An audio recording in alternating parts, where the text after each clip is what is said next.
بسم اللہ الرحمن الرحیم۔ السلام علیکم۔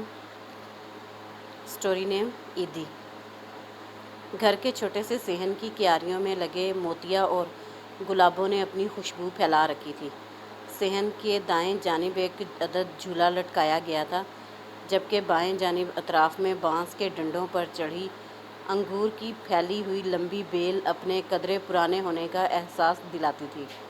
موٹے موٹے سرخ انگوروں کے چند ایک گچھوں پر پرندوں کی چونچوں کے نشان ثبت تھے، جبکہ باقی ماندہ گچھوں پر کپڑا لپیٹ کر انہیں پرندوں سے بچانے کی کوشش کی گئی تھی۔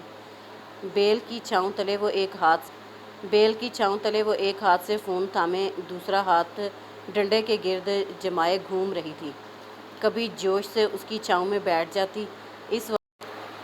اس وقت وہ اپنی عزیز جان سہیلی طیبہ سے بات کر رہی تھی۔ طیبہ عرف تبو کا گھر اس کے گھر سے چند قدم کے فاصلے پر ہی تھا، تاہم ماہ رمضان کی وجہ سے آنا جانا کم ہی ہوتا تھا، اس لیے دونوں اپنے احساسات کے اظہار کا شوق فون پر ہی پورا فرما رہی تھیں۔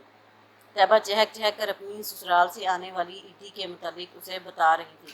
اس کی آواز میں چڑیا کی سی چہچہاہٹ تھی۔ بغیر دیکھے اس کی آواز سے شہلا پہچان گئی تھی کہ وہ کتنی خوش ہے۔ ہاں شہلا، کیا بتاؤں یار، اس بار تو رنگ بھی میری پسند کے ہیں۔ ہاں، وہ میں نے ارسل کو بتایا تھا فون پر، ایک دن اپنے پسندیدہ رنگوں کے بارے میں۔ کیا واقعی؟ شہلا خفیف سے انداز میں بولی۔ میں نے اپنی مرضی سے تھوڑا بتایا تھا، اس نے خود ہی پوچھا تھا۔ طیبہ فون کان سے لگائے اس کے ہیں کہنے کے انداز کو پہچان گئی تھی، اس لیے فوراً سے پہلے وضاحت دینے لگی۔ اچھا، شہلا نے صرف اچھا کہنے پر اکتفا کیا۔ ہیں کیا اچھا؟ طیبہ پھر سے شروع ہو گئی تھی۔ تم سناؤ، تمہاری عیدی آ گئی کیا؟ سچی میں تو بہت ایکسائٹیڈ ہوں۔ دونوں عید کے پہلے دن عیدی میں آیا جوڑا ہی پہنیں گے۔ کیوں، کیسا لگا میرا آئیڈیا؟ طیبہ اپنی ہی دھن میں بولے جا رہی تھی۔ میری تو عیدی ہی نہیں آئی اور دور دور تک کوئی امکان بھی نہیں، شہلا رونی صورت بنا کر بولی۔ ہیں، ابھی تک نہیں آئی؟ اچھا کوئی بات نہیں میری جان، آ جائے گی، اور اگر نہ آئی تو میں بھی گھر والا جوڑا ہی پہنوں گی، سچی، طیبہ بہن جیسا پیار جتا کر بولی۔ شہلا کو اور رونا آیا۔ کیا مطلب نہیں آئی تو؟ شہلا غم و غصے کی ملی جلی کیفیت میں منمنائی۔ اری او شہلا، کچن سے اماں کی آواز بلند ہوئی۔ شہلا فوراً غم بھلائے بولی، تبو میں فون رکھتی ہوں، اماں بلا رہی ہیں۔ جی اماں، شہلا کچن میں آتے ہی بولی۔ دیکھ، سورج سوا نیزے پہ آ گیا ہے اور سحری کے برتن تو نے ابھی تک نہیں دھوئے۔ وہ اماں آج 2 سپارے ختم کیے میں نے فجر کے بعد، پھر ایسی نیند آئی کہ پھر جلدی جاگ ہی نہیں آئی۔ شیلا کتنی باری آ کے آئے، فجر کے بعد نہ سویا کر، نحوست ہوتی ہے۔ لیکن اماں میں فجر کے فوراً بعد نہیں سوئی، میں تو فجر سے پورے 2 گھنٹے بعد سوئی تھی۔ اماں نے ایک گھوری شہلا کے سرخ و سفید چہرے پر ڈالی اور اس کی عقل پر ماتم کا سلسلہ ملتوی کرتے ہوئے باورچی خانے سے نکل گئی۔ اماں عصر کی نماز سے فارغ ہو کر آئیں تو شہلا کو خیالوں میں گم پایا۔ شیلا، نماز پڑھ لی ہے تو نے؟ اماں نے جیسے جانتے ہوئے بھی سوال کیا۔ ہاں اماں، شہلا اداس سی بولی۔ چل پھر کچن میں چل کے تیاری کریں افطاری کی۔ اماں دل نہیں کر رہا۔ ہیں، کیوں نہیں کر رہا دل؟ تیرے دل کو نہیں، دماغ کو کچھ ہو گیا ہے، صبح سے الٹی سیدھی ہانک رہی ہے۔ پتہ نہیں اماں، بس دل نہیں لگ رہا۔ ویکھ نی شیلا، تجھے پتہ ہے نا یہ مرزا کی چپل کیوں پہنتی ہوں میں؟ ایک تو چلنے میں آسانی، اور دوسرا، اماں کا ہاتھ چپل کی طرف جاتے جاتے رک گیا۔ اماں چھوڑو نا، میں جا ہی رہی تھی اماں، شہلا اماں کا مطلب سمجھتے ہوئے بولی۔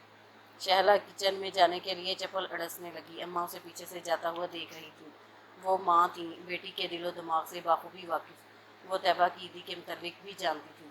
طیبہ کی منگنی اپنے ماموزاد سے ہوئی تھی، اس کی منگنی کو سال ہونے والا تھا، جبکہ شہلا کی منگنی 6 ماہ قبل غیروں میں ہوئی تھی۔ دونوں اپنی عیدی کی منتظر تھیں۔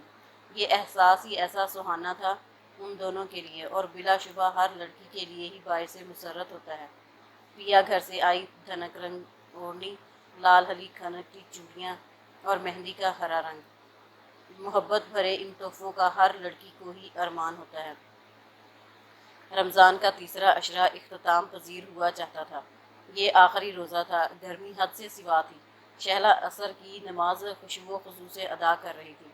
دروازے پر دستک ہوئی تو شہلا جائے نماز سمیٹتے ہوئے دروازہ کھولنے چل دی، اور پھر دروازہ ہوا ہوتے ہی دنیا کی ساری تتلیوں کے رنگ جیسے اس کے چہرے پہ سج گئے تھے۔ نی کون ہے کڑیے؟ اماں کمرے سے نکلتے ہوئے پوچھنے لگی۔